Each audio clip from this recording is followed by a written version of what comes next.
So you may remember this thing. Now this is part of a grand scheme of ideas. This entire room that I'm walking into, this inky blackness, which the camera's actually tolerating quite well. This is going to be a media room. Quick backstory. I've been inspired by a friend of mine's house up north of what this media room is going to look like. First thing we got to do is we've got to clear some crap out of the road, tear down these walls, and then we'll talk a bit more about plans because it's really dark in here right now. So the idea for the media room is it's somewhere where I can game, stream, play guitars, be as loud as I want without bothering anyone. Now the old room was just plasterboard straight on, breeze blocks, no insulation, it was cold in winter, not vermin proofed at all, it was a crappy room.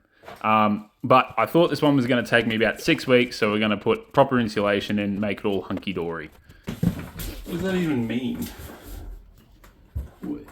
What do you... Now, there's a fair bit to learn in this project, so we're just going to get straight into it and see how we go. Half an hour of shuffling boxes, but check this out. Hers. Talk. Hey. Space we got to work with now. I discovered this. So it turns out our aircon drain goes straight into another waste pipe. Is that? Oh my god. Bruh. Oh, it's ruined. I don't know. I've got mates that'll be able to tell me what that card is. It's Pokemon. Ah, well, there's your answer. We're going to have to do something about this because it's going to be in the room. Basically, what we're going to do is where this wall is here, it's going to extend all the way back to, oops, walk back a bit too far. I'm here. So we've got a nice corner that comes from that one there to that one there. And you can see the gaps in the plaster and the gaps in the brick. Yeah, that's going to take some work. We're redoing all those walls. All right, so the bulk of the work is done, as you can see. We have removed all the plasterboard, and behind the plasterboard is literally just these breeze blocks. Now, I'm going to try and recycle these because I got an idea for them in the future. Now, I don't know if any of you watched the live stream where I was tearing down the wall and made some horrible discoveries while I was doing that. While I was minding my business in the toilet one day, I noticed this bare copper wire running along here. If you follow it all the way to this old pipe there, it's wrapped around right there. So I have a feeling that's the old earth wire. I'm not entirely sure. There is an earth on the power box. So it is, the power still is earthed out. But before I move that, because I'm going to move it, I have to cut out that pipe. I am going to switch the power off, relocate that to the modern plumbing, and then switch the power back on because, you know, I don't want to electrocute myself. I'm 99% sure that it's inactive, but just that 1% chance, don't want to fall for it. So on top of removing all these bricks, we also got to cut this off at the base because this pipe's not even used anymore. Like I said, that's attached to nothing. Eventually going to have to reroute that as well because there's going to be a plasterboard wall here. So pipe has to be rerouted. Also, the rainwater tap, discussed it with the missus. We're not going to have rainwater connected upstairs. I'm instead going to reroute that out like right there, and it's going to go out the front so we have a rainwater tap to use when we're in dry conditions. That solves a huge headache removing that because this is in the road and I was going to have to reroute it anyway, so I may as well just get rid of the whole thing. So we're going to be removing these bricks, but that's going to be done during the live stream. So if you want to watch me do this stuff, I stream like once a week, and in future when the media room is done, I will stream more often than once a week because this is going to be media room / studio. Get amongst it. There's one thing firefighters are good at. It's rapid deconstruction of something. All the bricks have been removed. As you can see, I've chipped away some of the concrete to make a nice rough surface because we've got to lift this up by about 30 mils so we've got a nice level surface to make the timber to.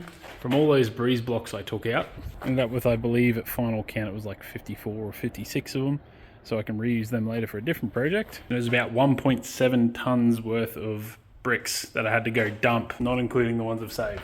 Mind the mess. Making our formwork so we can do our first pour. We'll see how that goes. Now, doing these straight and level was a lot harder than I anticipated it was going to be. It was actually quite a bit of a cluster and a stuff around. The idea was to raise the level of the concrete a little bit as a moisture barrier. The idea being behind that if we did get lots of rain or vermin or whatever, it's a barrier against that. Flawless transition. Now, what I don't mention in this video is that all those breeze blocks, there was a cockroach problem in the house. all the cockroaches were living in the breeze box. So basically that's no longer a problem. I found where they were nesting. I found lots of cockroaches crawling out of those breeze blocks, but it's not a problem now because they're all gone and so is their home. Right, so we're just about to cut our first bit of timber. We've taken delivery of all of this stuff. I don't know what those blue boards are made out of, but they're heavy. As all the concreting is done, just taking off the sheets and then framing up. I have absolutely no plumbing experience, so this is all a new experience for me. But as a marketplace addict, the first thing I did when I got to Warwick was I got on Marketplace and I bought a box of old plumbing tools from a retired plumber for about $40. And the idea was I was going to scrap a lot of those tools and recycle them, but turns out I actually needed, you know, the pipe cutter, pipe bender, all that sort of stuff. It actually came in a lot of handy, having all those old tools. Straight-ish. Yes. But yes, this was a lot of work that I was completely unfamiliar with, and I was just using compression fittings, just doing a bit of sanding there to clean up that joint a little bit. Yeah, it was a bit easier than I thought it was going to be, but it took a lot of stuffing around and learning. You know, some of the pipe that I was trying to attach it to was a bit bent and crappy and old, so it was a bit big stuff around. And I knew if I buggered it up, I was going to have to call a plumber, and that was going to be expensive. So I thought, better get this right, and I spent a lot of time doing it. So that's why this is so much sped up video, is because it took me a good hot minute to do this. You bastard! Now I need to go to Bunnings again.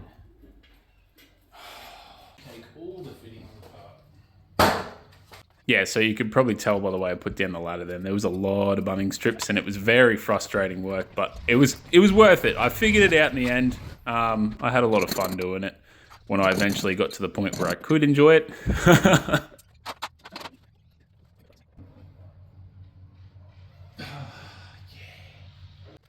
So yeah, there was oodles and oodles of compression fittings, and the whole experience was a bit like being a baboon trying to figure out how to open a jam jar for the first time, but I eventually got there. Off to Bunnings again. Now on to the studs, and that's not me, that's the actual walls themselves. It was a bit of a bad joke. Bit of a blunt drill bit there, it's a bit smoky when I use it. Basically, the idea was to anchor the timber to concrete on all three sides. So I wanted a real solid wall because these were external facing walls. That blue board that you saw earlier in the video, that goes on the outside of the wall. I unfortunately didn't record any of that. There's a lot of parts of this project that I just didn't record because I completely forgot to, or I got too busy. There was a fair bit going on in the months that I was building this. I had some training that I was doing at work, really intensive program, so the very little time I got to myself at home, so basically what happened there was the anchor bolt was too short, so I had to swap it out, put a better one in, and yeah, you can see there it's not moving at all. I was quite chuffed about that, very happy with it. Pretty much the last time I built stud walls was ages ago with my mum, but now I'm a big boy, so it's time to hopefully make some cheap mistakes.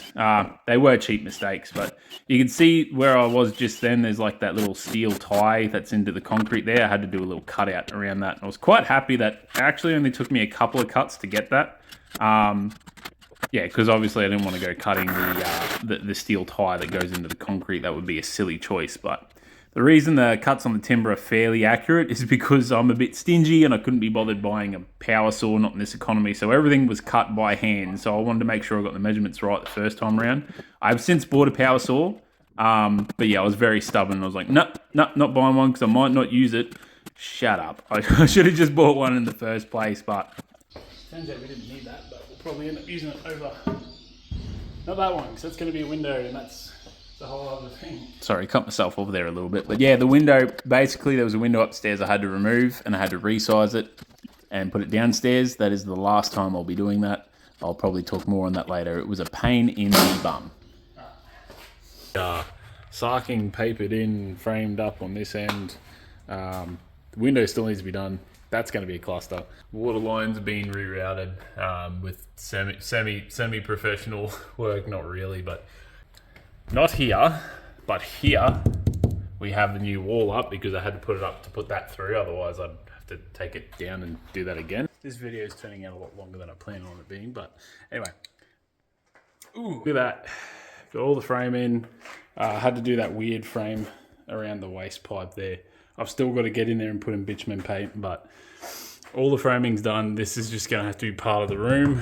I'll figure out something with that later, but our ceiling's going to be flush with these boards here, so there's a fair bit of height so I don't hit my head. We've even put in our little weird corner room thing. This is going to be our door, so this is going to be the little the broom closet, or the naughty corner, Hannah calls it. I'm quite happy with it. As you can see, I've recycled a fair bit of timber, so all that timber I pulled out, that's all that's left of it now. So yay me, saved a bit of money there. All right, so we've had the electrician in. They've run all the wires for the various power points and light switches, and we're going to have an aircon there. TV's probably going to go here, and you can probably see I've started on the flooring. So I've got my first base layer in. Another timely reminder that I do live streams about once a week. So if you want to pop by and see me do stuff like this floor, or fix my motorbike, I do various things. And once this media room's done, I'm going to get into more streaming. Right, this is the part where we talk about all the insulation was done in the ceiling, leaving spaces for downlights. Steel battens all along because we've got hardwood beams. We weren't going to be able to screw into them. So now we're starting plasterboards. Yeah, so just like the stud walls, it's been a hot minute since I did any plastering. Rotating and moving these boards around, these near full-size boards in this room was a bit of a bastard. Anyway, I won't bore you with like every sheet I hung, but I'll give you the main details. I incorrectly assumed that the house would be square and level. That was wrong. I also was not aware of the sheer amount of obstructions that I'd have to work around and do cutouts for. There was a lot of them. But in the end, it came together quite nicely, and I was happy with the end result. I could have done a better job plastering, but for a home job, first time in a long time, it actually didn't turn out too bad. And I also forgot to record a lot more, so you'll see the cut now. All right. So I'm just about to put the final finishing touches on it, but we've got aircon, lights installed, got a nice little shelf up there. The paint job and the plaster didn't turn out as I really wanted it to. But I've just done the final calculation for the bill. It's come to, hold on. In total, this entire room, minus a couple of bits and pieces up for other projects and some things I have to return because I bought too much of it, cost $9,446, and that's including the electrician work, which was like the most expensive. It was almost half the cost because all the new wires had to be run, new power points installed, all that jazz. But we're here. We're at the end of the project. We resized the window, a little nice shelf niche. It's a dark color, so I can play lots of games in here. And this is one of my favorite parts. I still got a lot of finishing work to do. This still needs to be painted, but I've got everything I need. So you may notice it's like, it's a bit of a strange thing to do with the doorway. Still need to finish up the top there, but finish on that. And yes, you can open it. Top of 13 here today, so it's a cold day. It's not quite winter yet, but you could easily walk in here in a t-shirt and shorts. The insulation in this room makes a huge difference on the shoddy plaster work and the paint job, but there is a metal beam behind it. That's actually the metal beam right there. All the painting out here still needs to be done. I've got corners to go up there. There's all the insulation still needs to be closed in. Yes, a very expensive first project. In terms of time, how long it took me to do, I originally thought this project was like, maybe 6 weeks. It's taken me 3 months because I've had to relearn how to do plaster and learnt a lot of lessons around that. Painting, I had to learn how to do entirely because I've never really painted walls before. A lot of it was brand new experiences, so it's taken a lot longer than I thought.